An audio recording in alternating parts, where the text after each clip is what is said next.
Gold, trusted gold buyers. మీరు తాకట్టు పెట్టిన బంగారాన్ని విడిపించి ఈ రోజు ఉన్న మార్కెట్ ధరకు కొనబడను. ఆ కాలంలో ఉన్నటువంటి నటులు చాలామంది సినిమాల్లో వచ్చినటువంటి డబ్బులతో రియల్ ఎస్టేట్ వైపు వెళ్ళారు, లేకుంటే బిజినెస్లు పెట్టుకున్నారు, ఒక ప్రొడక్షన్ హౌస్ పెట్టుకొని సినిమాలు కూడా నిర్మించారు. ఇవన్నీ చేసిన తర్వాత వాళ్ళని చూసినప్పుడు నాన్నగారు ఏమనేవాళ్ళు? తను కొంచెం అక్కడ సక్సెస్ అవ్వలేకపోయారు, అప్పటికే అయిపోయిందండి అన్ని. ఏమీ లేకుండా పోయాయి. అవన్నీ చూసి రియలైజేషన్ వచ్చేసరికి చేతులు కాల్చేసుకున్నారు, అయిపోయింది, అన్ని పోగొట్టుకున్నారు అప్పటికే. కానీ ఇది మురళీమోహన్ గారు మంచి సలహాలు ఇచ్చారు అందరికీ. అట్లా సలహాలు ఇచ్చేవాళ్ళు ఆ రోజుల్లో మా నాన్నగారికి ఎవరన్నా ఉండుంటే ఎక్కడో ల్యాండ్స్ కొని పెట్టేసేవారేమో. లేదు, అప్పట్లో ఎవరు అటువంటి సలహాలు ఏమి ఇవ్వలేదు. పోనీ మురళీమోహన్ గారు నాన్నగారికి ఇవ్వలేదా? ఎవరు ఇవ్వలేదండి, ఎవరు ఏమి ఇవ్వలేదు. అందరూ మాట్లాడారు, ఎవరు ఏమి ఇవ్వలేదు. ఏమండి, మనిషి బతికున్నప్పుడు కావాలండి, ఆ మనిషి బతికున్నప్పుడు అంతంతగానే ఇదైంది. ఇంకా పోయాక ఇంకా మాకు అంత ఇంట్రెస్ట్ లేదండి. అసలు మనిషే పోయాడు, ఆయన కట్టుకున్న ఆయన వైఫ్ పోయింది, ఇంకా మాకెందుకండి చెప్పండి. శోభన్ బాబు గారు, ఆ తర్వాత మురళీమోహన్ గారు, వీళ్ళు చాలా ఎక్కువగా భూముల మీద ఇన్వెస్ట్ చేశారు అనేది ఒక రకంగా రియల్ ఎస్టేట్ అంటే ఏంటి అనేది ఫిల్మ్ ఇండస్ట్రీ మురళీమోహన్ గారి ద్వారానే, అవును, మురళీమోహన్ గారి ద్వారానే తెలిసింది అసలు రియల్ ఎస్టేట్ ఎట్లా ఇన్వెస్ట్ ఎట్లా చేయాలి, ఒక ఆర్టిస్ట్ డబ్బులు ఉంటే ఎట్లా మనం జాగ్రత్త చేసుకోవాలి అన్నది ఆయన వల్ల నేర్చుకున్నారండి. హీరోలు అందరూ నేర్చుకున్నారు, ఆర్టిస్టులు అందరూ కూడా ఫాలో అయ్యారు. ఇప్పుడు ఈ రోజుకి ఫాలో అయ్యారు, కోటీశ్వర్లు ఈ రోజుకి. ఏముందండి, ఒక్కొక్క చోట ల్యాండ్ ఉందంటే బోల్డ్ అంత డబ్బు. మేము చిన్నప్పుడు ఇక్కడ హైదరాబాద్లో 10 రూపాయలండి, అప్పుడు ఇస్తాం ల్యాండ్ అంటే మా నాన్నగారు అబ్బాయి వద్దులేండి అన్న. 10 రూపాయలకి గజమా ఎంతో ఏదో అంటారు చూడండి, అప్పట్లో 10 రూపాయలు, చాలా ఏళ్ల క్రితం. నేను ఎక్కడ వెళ్ళి ఉంటాను, మేము చెన్నైలోనే ఉంటాం, ఏమవుతు అనేసి తీసుకోలేదు. లేకపోతే అప్పట్లోనే అడిగారండి, బంజారా హిల్స్ జూబ్లీ హిల్స్ సైడ్లో, అప్పుడు ఇస్తామన్నారు. సినిమా వాళ్ళకని చెప్పి సినిమా వాళ్ళందరూ హైదరాబాద్ వచ్చేయాలి అనే ఉద్దేశంతో అట్లా తగ్గించి ఇస్తామన్నారు. అది ఏ గవర్నమెంట్ గుర్తులేదు నాకు.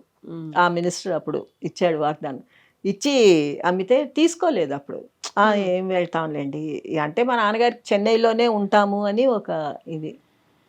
తర్వాత ఇంకా తప్పలేదు, ఇంకా అక్కడ లేవు సినిమాలు, ఛాన్స్ లేదు అనుకున్నాక సరే ఇంకా హైదరాబాద్ వచ్చేసారు. హైదరాబాద్ వచ్చి రెంటెడ్ హౌస్లో ఉండేవారు. ఏంటంటే ఆయనకి నా కూతురు ఇక్కడే ఉంది కదా, నేను ఇక్కడే ఉంటాను.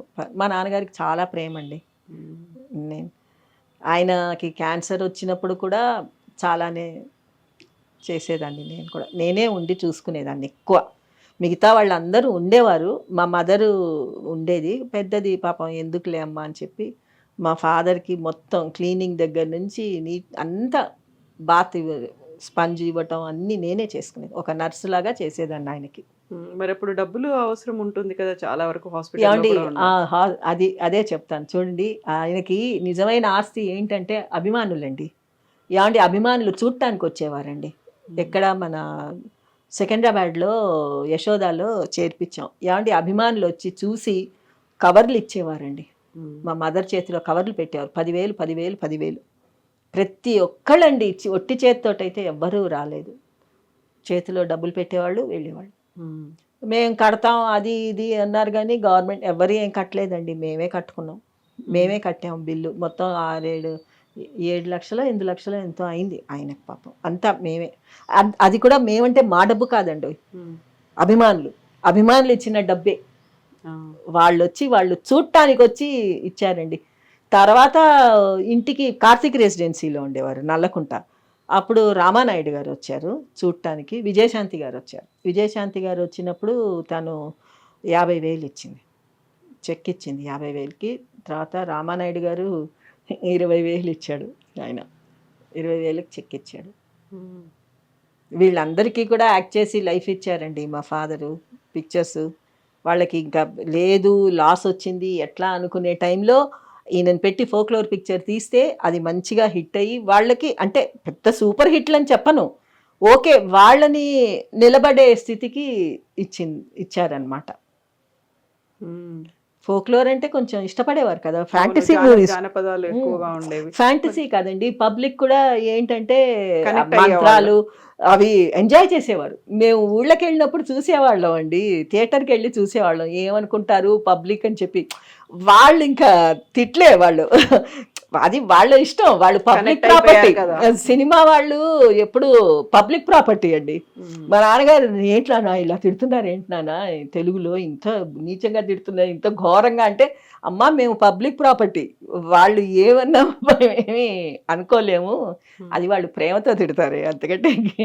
అంటే ఏంటంటే వాళ్ళకి ఆ క్యూరియాసిటీ సినిమాలో, ఒరే పోరా పోరా ఇంకా తిట్లే, వెళ్ళు వెళ్ళు రాకుమార్ని కాపాడు, ఇంతే. మేము ఊళ్ళకి వెళ్ళినప్పుడు చూసేవాళ్ళం మేడం.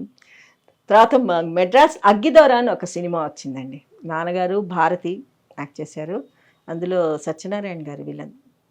ఆ సినిమా ఒకటి అసలు సూపర్ హిట్ అండి, అది అగ్గిదొర అని చెప్పి. ఇప్పుడు విజయశాంతి రెస్పాండ్ అయ్యారు, ఆ తర్వాత రామానాయుడు రెస్పాండ్ అయ్యారు. ఫిల్మ్ ఇండస్ట్రీ నుంచి లేదండి, ఇంకెవరు లేరు, ఇంకెవరు రెస్పాండ్ అవ్వలేదు. మీరు వాళ్ళ దగ్గరికి లేదండి, వెళ్ళలేదు. వాళ్ళకి ఇన్ఫర్మేషన్ తెలుసా మరి ఇలా ఉన్నారు కాంతారావు గారు? అందరికీ తెలుసు అండి, ఇండస్ట్రీ మొత్తం తెలుసు, అందరికీ తెలుసు.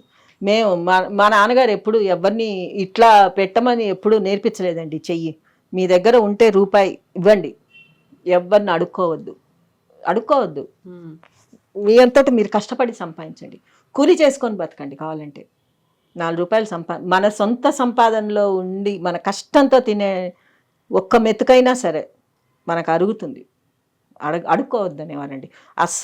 అసలు అంతవరకు ఎందుకండి, మా నాన్నగారే అసలు ఎవరిని అడుక్కోలేదు. సినిమాలు లేకపోయినా ఏ ప్రొడ్యూసర్ దగ్గరికి వెళ్ళి అడగలేదండి, బాబు నాకు సినిమాలో వేషం ఈయనైనా నాకు కష్టంగా ఉంది అది ఇది. ఎన్నడూ ఆయన ఏ ప్రొడ్యూసర్ దగ్గరికి వెళ్ళి అడగలేదండి. వచ్చిందా వేసేవారు.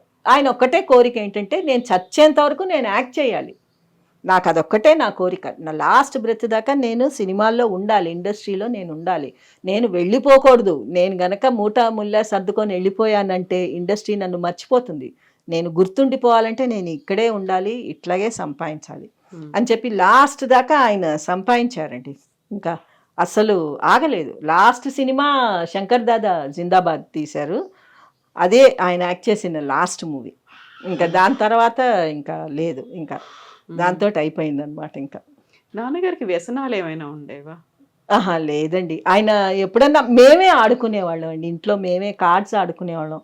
ఇంట్లో మేము ఇంకెవ్వరు ఉండేవాళ్ళు కాదు, పిల్లలం, మేము, మా అమ్మ. ఇంకా మాకు ఫ్యామిలీ ఫ్రెండ్స్ అంటే అప్పుడప్పుడు వచ్చేవారు, ఎవరు అంటే మన జగ్గయ్య గారి కొడుకు వచ్చేవాడు, దాని తర్వాత విజయశాంతి బ్రదర్ కూడా వచ్చేవాడు, ఎప్పుడన్నా వచ్చేవాడు. అట్లా మేము కూర్చొని మేము ఆడుకునేవాళ్ళం, ఊరికే ఆడుకునేవాళ్ళం అంతే. గుర్రపందాల మీద నాన్నగారు బోల్డ్ డబ్బు పెట్టాడు, లక్షలు వాటి మీద పోసాడు, అందువల్లే నష్టాలు వచ్చాయి అనేది ఎందుకు వస్తుంది? అన్ని లక్షలుంటే గుర్రపందాలు ఎందుకంటే పోగొట్టుకోవటం, జాగ్రత్తగా బ్యాంక్లో వేసుకునే ఉండేవారు. అంత లక్షలే ఉండుంటే ఎందుకు మేడం ఈరోజు ఈ స్థితి ఉండేది మాకు? గుర్రపందాలు మా నాన్నగారు ఎప్పుడు ఎక్కడికి వెళ్ళేవారు కాదండి. ఆయనకి ఇల్లు షూటింగ్ ఈ రెండే, ఇంకా వేరే ప్రదేశాలకు వెళ్ళటం కానీ సరదాగా తిరగటం ఒక్కరే ఎప్పుడు వెళ్ళేవారు కాదు, వెళ్తే ఫ్యామిలీతోటే అంతే. లేదండి, కాంతారావు అనగానే ఆయనకి మొత్తం అంతా నష్టాలు రావడానికో లేకుంటే ఉన్నదంతా అమ్ముకోవడానికి కారణం ఆయన గుర్రపందాల మీద పెట్టారు అనే ఒక మాట చాలా కాలం. ఏమండి ఎందుకు గుర్రపందాలు అంటే రేస్ కోర్స్ కొనేసాడు ఆయన, ఏమైనా గుర్రాలని కొన్నాడా? పోనీ ఒక మాట అడుగుతానండి, రేస్ కోర్స్ ఏమైనా కొన్నాడా, గుర్రాలని కొన్నాడా? ఏం కొన్నాడని?